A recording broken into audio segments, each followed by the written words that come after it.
The galaxy was wide and full of strange, powerful species. For centuries, the older civilizations had ruled space with pride.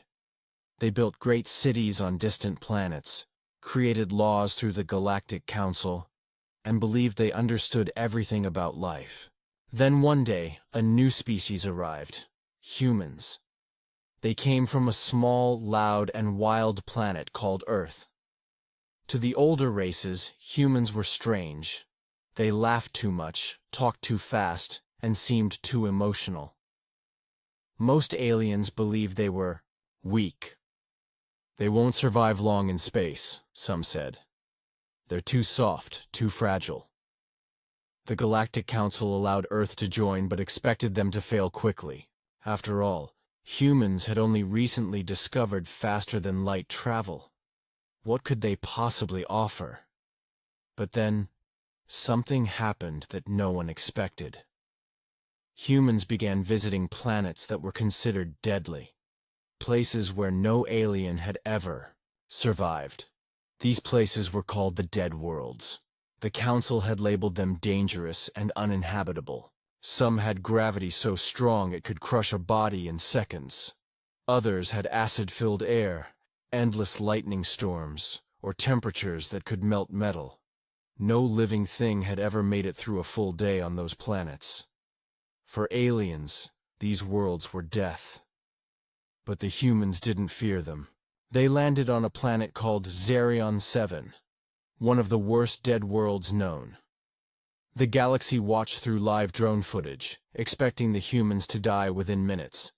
But they didn't. Instead, they stepped out of their ship and started training. They ran across burning rock, climbed cliffs under crushing gravity, and stood tall as acid rain fell from the sky. The galaxy was silent. No one could believe it. The High Speaker of the Vrax Empire gasped when he saw the footage. "How are they alive?" he asked, shocked. On her throne of glass, the Hilari Queen whispered, "They're not just surviving, they're getting stronger."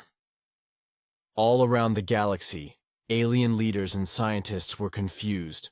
These were planets that had killed every other species. But humans were walking, running, and even laughing on them. No one understood.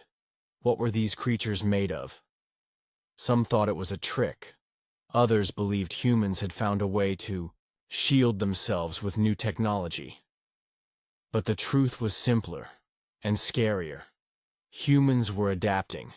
Their bodies were learning how to survive in the harshest conditions in the universe. They weren't just visiting the dead worlds. They were using them as training grounds. No other species had ever tried this. Why would they? It was too dangerous, too crazy. But humans had always been different. Back on Earth, they had survived ice ages, deadly animals, and even turned deserts into cities. Struggle had made them stronger. Now they were bringing that same spirit into space. The galaxy, which once saw humans as weak and noisy, began to look at them with fear and awe. No one had trained on the dead worlds before. No one had even tried. But the humans were not like the others. They were not trying to fit into the galaxy's rules. They were writing their own. And as they stood on the burning hills of Zarion 7, smiling through the storm, the galaxy realized one terrible, powerful truth. Humans weren't just here to join the galaxy. They were here to change it. After the humans' shocking success on Zarion 7, the galaxy's eyes turned toward them with a mix of disbelief and fear. The Galactic Council was alarmed. They had never seen anything like this before. The dead worlds were not just dangerous. They were impossible to survive. Yet, here were these humans, thriving on the most deadly planets known to existence. What was going on? To understand how humans had managed this feat, the Galactic Council ordered a study. Soon, they learned the humans weren't just surviving, they were training. A new military project, Project Iron Soul, was born. Its goal was simple: to push human soldiers to their absolute limits by sending them to the dead worlds. This wasn't about fighting aliens or building empires. It was about survival. The project began by selecting the best human recruits, soldiers with the strongest bodies and minds. They were sent to worlds like Tartarus 9, a planet with crushing gravity, constant storms, and freezing temperatures. Humans called these places boot camps. On the first day, the recruits were told there would be no help, no rescue teams, no technology to shield them from the environment. They were alone, completely exposed. The mission: survive a full cycle, 300 hours, in the most dangerous conditions imaginable. The recruits were dropped onto the planet, and the clock started. To anyone watching, it seemed like madness. The storms on Tartarus 9 could tear a ship apart, yet the humans were standing, moving, and running. For the first few days, they barely slept. They endured hours of freezing winds, with temperatures falling below 100 degrees Celsius. The gravity was so intense that each step felt like lifting a 100-pound weight. Every movement was exhausting. But the humans weren't giving up. They dug into the harsh ground, built shelters, and fought their way through the storms. They didn't complain. They didn't panic. They just kept moving forward. In the next phase of the training, they learned to fight. The recruits were taught how to handle weapons and hand-to-hand combat in extreme conditions. They practiced using blades in the freezing wind and shooting targets while the ground beneath them shook with violent tremors. One recruit, a young woman named Captain Alara, was sent to Zerion 5, another dead world. It had massive, bloodthirsty creatures that roamed the dark caves and forests. There, Alara had to face the most terrifying of creatures alone. The monsters were as big as houses, with claws sharp enough to cut steel. The mission wasn't just to kill them, it was to survive the encounter. Using only her basic training and instincts, Alara outsmarted the beasts and made it back alive, her body bruised, her armor torn. Her story spread across the galaxy like wildfire. Soon, more soldiers were volunteering for the project. They wanted to prove they could do the same. On every dead world, human soldiers faced new and terrifying challenges. The more they trained, the more they seemed to adapt. Their bodies grew stronger, their minds sharper. After months of these deadly tests, it was clear. Humans weren't just surviving, they were evolving. They were becoming something new, something far tougher than anyone could have imagined. They began to laugh at what others feared. Acid storms? We've walked through worse. Supergravity? We've run through that. To the galaxy, it seemed impossible. But to the humans, it was just another day at the training ground. Soon, these soldiers returned home, their bodies conditioned for battle in the harshest conditions. They had become Ironborn, the toughest warriors the galaxy had ever seen. Alien leaders, once confident in their superiority, now began to wonder, what happens if these humans decide to fight us? The galaxy had underestimated them before. Now, it was beginning to realize how dangerous they could become. As humans continued to train on the dead worlds, their reputation spread across the galaxy like wildfire. No one could ignore them anymore. The alien species that once saw them as weak and unimportant now found themselves deeply concerned. The Galactic Council, which had already been hesitant to let Earth join their ranks, could no longer ignore the fact that humans were quickly becoming a powerful force. In secret meetings, alien leaders discussed the humans' sudden rise. Some felt a sense of fear, while others felt anger at the idea that this small, chaotic species was challenging everything they knew about strength. "This is a threat," the Vrax High Speaker declared during one of the Council's emergency sessions.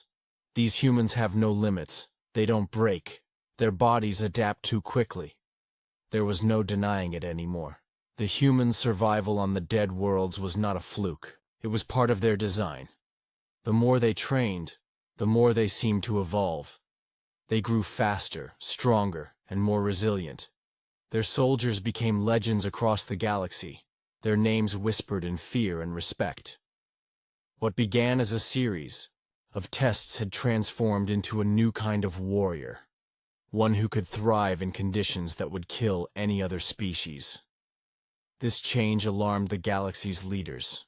The Vrax Empire, known for their brutal strength, the Hilari, masters of psychic energy, and the Zelra, warriors who could breathe in the vacuum of space, were all in agreement. Humans were becoming too powerful. Their soldiers, known as Ironborn, were nearly impossible to stop. The galaxy's power balance was in danger.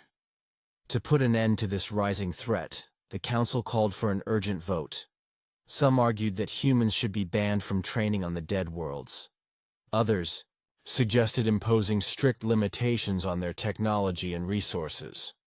But these plans were met with resistance. The human leaders, led by General Larkin, rejected the idea of being controlled. "We don't need your permission," Larkin said firmly. "We're not afraid of you, and we never will be." In fact, the humans weren't concerned about fitting into the Council's rules at all. They had their own path. They had already begun colonizing some of the most dangerous planets in the galaxy. Where other species saw death, humans saw opportunity. On worlds like Vulcanus Prime and Dreadstorm 12, they built training bases. They built entire cities where no other species dared to live. And as they continued to push the limits of what they could endure, the galaxy watched in a mixture of awe and fear. The Galactic Council was faced with a difficult decision. They had already seen the strength and resilience of the humans, but now it was clear that the humans were becoming more than just a military force. They were becoming a new kind of power in the galaxy. If they didn't act soon, the humans might not only change the balance of power, they might rule it. Still, even as the Council debated, there was one question no one could answer. What exactly was happening to these humans? Their strength was like nothing the galaxy had ever seen. Their ability to adapt to extreme environments seemed almost unnatural. Some began to speculate that the humans weren't just training. They were evolving in real time. They weren't just surviving the dead worlds. They were turning the impossible into the possible. And as each new human recruit returned from these brutal planets stronger and more powerful, the galaxy knew one thing for sure. They could no longer ignore humans. The question wasn't whether humans could survive. The question was, what would happen if they decided to fight? The Ironborn were no longer a group of soldiers. They were becoming an unstoppable force, and that was something the galaxy had never seen before. As the humans continued to strengthen their presence across the galaxy's most powerful empires and alliances found themselves at a crossroads. The Vrax Empire, with its unstoppable war machines, and the Hilari, with their telepathic powers, were now beginning to fear the humans more than they had ever feared any species before. The humans had not just survived the dead worlds. They had turned them into their playgrounds. Their training, which had started as a strange experiment, had now become a terrifying reality. The Ironborn, the human soldiers who had been forged on these deadly planets, were unlike any warriors the galaxy had ever seen. They were faster, stronger, and more adaptable than anyone had imagined. But there was one problem that the galaxy's leaders had overlooked in their haste to try to stop humanity's rise. Humans didn't just adapt to their environments, they thrived in them. While the Council debated how to limit humanity's growing power, the humans, under the leadership of General Larkin, were quietly making their next move. They began to build an army. This army wasn't just for defense or peacekeeping, it was an army for conquest. They called it the Starlight Legion, an elite force of Ironborn who had been trained in every possible kind of extreme environment. Their mission was clear: to take back what humanity had always felt belonged to them. The Starlight Legion was sent to the planets that other species considered off-limits. They conquered volatile worlds like Oblivion's Edge, a planet constantly bombarded by asteroid strikes, and Frostspire, a freezing world where every breath froze instantly. The humans didn't just conquer these places, they turned them into thriving, functional worlds. They began to reshape these deadly planets into resource-rich powerhouses. But as the Starlight Legion expanded, the galaxy's powers began to feel the pressure. The Vrax Empire, which had once ruled the stars through fear and overwhelming force, was now faced with a species that didn't rely on fear, but instead on raw determination and innovation. The Hilari, who had once thought of themselves as the most advanced and powerful species in the galaxy, were now starting to question their own abilities in comparison to the humans. Even the Zelra, known for their nearly indestructible bodies, found themselves worried about the humans' resilience. They had never seen a species that could handle such extreme conditions with ease. The turning point came when the humans sent a message to the Galactic Council. It was brief, but it struck fear into the hearts of every leader who read it. "We're not here to fit into your galaxy. We're here to take our place. We'll do it our way. If you try to stop us, we'll fight." This declaration wasn't a threat, it was a promise. The humans had no intention of following the Council's rules. They had already proven that they were not like any species the galaxy had known. The message was clear. The humans weren't interested in alliances or peaceful coexistence. They weren't afraid of war, and they had already shown they could win.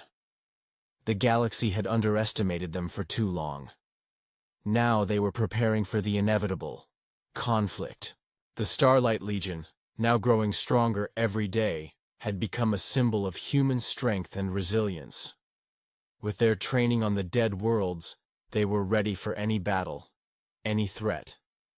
And as their ships began to move toward the heart of the galaxy, the once unshakable empires of the galaxy found themselves on the edge of a terrifying realization. Humans weren't just surviving the dead worlds. They were preparing to reshape the galaxy itself.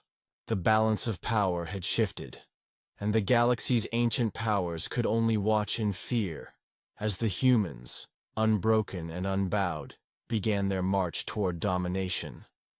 The question no one could answer was this: would the galaxy's old empires try to stop the humans, or would they be forced to bend to humanity's will? As the humans' forces expanded across the galaxy, the power dynamics had drastically shifted. The Starlight Legion, once a symbol of strength and resilience, now represented the beginning of a new era, an era where humanity was no longer seen as a weak species, but as one with the potential to dominate. Their relentless training on the dead worlds had turned them into a force that no one, not even the mightiest of galactic empires, could ignore. It wasn't just about military might anymore. It was about a new way of thinking, a mindset that thrived in the most hostile of environments. This transformation had caught the attention of the galaxy's leaders, but there was nothing they could do to stop it. The once feared empires, such as the Vrax, the Hilari, and the Zelra, found themselves questioning everything they thought. They knew. Could they continue their reigns of power when faced with this new, unpredictable threat? Could they face an army that didn't fear death, that had survived in environments meant to destroy them? The answer came soon enough. The Galactic Council, now divided, was unable to come to any effective decisions. Some leaders called for diplomacy, while others demanded war. But before they could even agree on a course of action, humanity took matters into their own hands. General Larkin, the human commander who had led the Ironborn to victory on the Dead Worlds, knew that the galaxy would not welcome humans with open arms. The Council's indecision had proven that. So, instead of waiting for permission or even acknowledgement, Larkin made a decisive move. With a fleet of human warships, designed from the same survival instincts honed on the dead worlds, he and his forces began a campaign of rapid conquest. They didn't attack every empire all at once, but chose their battles carefully. First, they struck at weaker, less established colonies on the outer edges of known space, swiftly overpowering them. As the Starlight Legion advanced, those colonies found themselves unable to resist. The humans had proven time and time again that they could survive and thrive in the worst conditions, and now that same relentless drive was being used to crush their enemies. These early victories only made the rest of the galaxy more fearful. Alien species that had once mocked humanity now saw their potential for total dominance. The fear spread like wildfire, and in the galaxy's darkest corners, whispers turned to shouts. The humans were coming for them, and there was no stopping them. The Starlight Legion moved faster than anyone could have anticipated. With each conquered world, their territory grew, and their soldiers became more feared. The once unthinkable, humans being the dominant force in the galaxy, had become a terrifying reality. The larger empires, such as the Vrax and the Hilari, tried to form an alliance against the humans. They gathered their fleets and prepared for war. But the humans were always one step ahead.